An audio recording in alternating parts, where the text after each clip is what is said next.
साथ इस वक्त बात करने के लिए मौजूद हैं महिला कांग्रेस की अध्यक्ष शोभा ओझा। मैम, ये बताइए, जिस प्रकार से मोदी ने खुली चुनौती दी है चुनाव आयोग को और साथ ही साथ ममता बनर्जी के लिए कहा है कि वोट बैंक की राजनीति ममता बनर्जी कर रही हैं। उन्होंने कहा है कि कहीं ना कहीं ममता बनर्जी जो है समर्थन देने से घुसपैठियों को भी नहीं चूक रही हैं, सिर्फ और सिर्फ वोट बैंक के लिए। देखिए, दो अलग मसले हैं ये।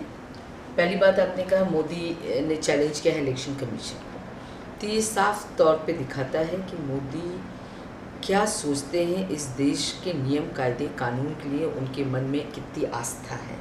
वो अपने आप को इस देश के कायदे कानून नियमों के ऊपर समझते हैं।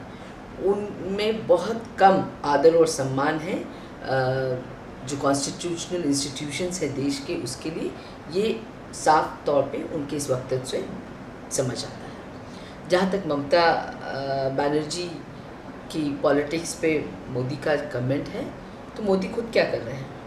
कुर्सी को पकड़ने के लिए, कुर्सी को हथियाने के लिए किसी भी गंदे स्तर तक जा रहे हैं और सांप्रदायिकता तक फैला रहे हैं अपने भाषणों के माध्यम से। इसे क्या कहा जाएगा? और मैम, जिस तरीके से आप लोग सामने आए थे कि जांच होगी, जासूसी कांड पर जांच करने की बात हो रही थी, लेकिन इस वक्त आपकी पार्टी दो खेमों में बढ़ती नजर आ रही है। नेशनल कॉन्फ्रेंस के नेता हैं, उन्होंने इनकार किया और साथ ही साथ एनसीपी ने भी इनकार किया है कि ये सही समय नहीं है जांच के लिए। ऐसे में चुनाव के जो है नतीजे आने वाले हैं 16 मई को, तो ये सही समय नहीं। देखिए, जो जासूसी कांड है एक बहुत ही गंभीर मसला है। वो इस देश की महिलाएं, अलग अलग तबकों की महिलाओं का एक डेलीगेशन जाके राष्ट्रपति जी से मिला था और गुहार करी थी कि उनको इसमें संज्ञान लेना चाहिए और इस पूरे प्रकरण की जांच होना चाहिए। क्या आखिर एक सरकार, जो मोदी सरकार, जो गुजरात सरकार ने किया, एक महिला का पे जासूसी पूरी सरकार ने कही, 3 एजेंसीज ने जासूसी करी, क्या ये सही है? क्या यही मॉडल वो देश में देना चाहते हैं? क्या यही इसी तरह की सुरक्षा वो महिलाओं को पूरे देश में देंगे? क्या महिलाओं पे इस देश में जासूसी हुआ करेंगी?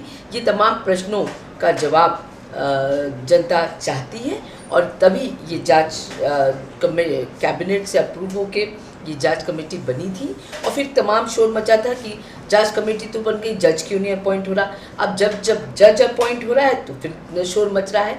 भारतीय जनता पार्टी पूरी तरह से इस गुनाहगार है इस पूरे जासूसी कांड में और वो बचना चाहती है, घबराई हुई है।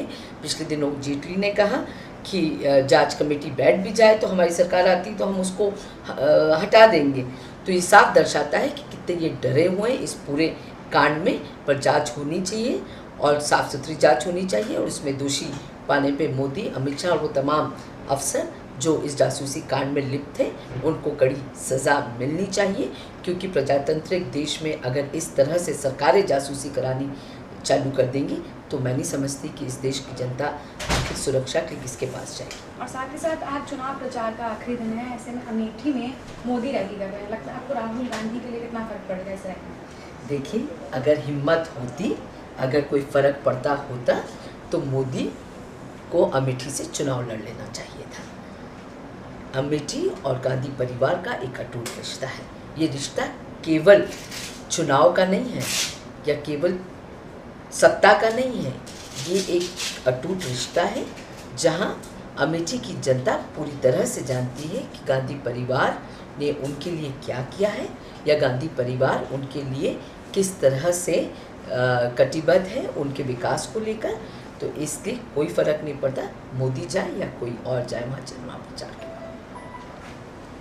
ये थी हमारे साथ शोभा ओझा, जिनका कहना है कि मोदी की अमेठी में रैली से भी कोई फ़र्क नहीं पड़ता है। और अगर चुनाव आयोग की बात की जाए, जिस प्रकार से मोदी ने चुनाव आयोग पर टिप्पणी की है, तो उस पर साफ तौर पे ये कहना है कि मोदी कहीं ना कहीं कॉन्स्टिट्यूशन में यकीन नहीं करते।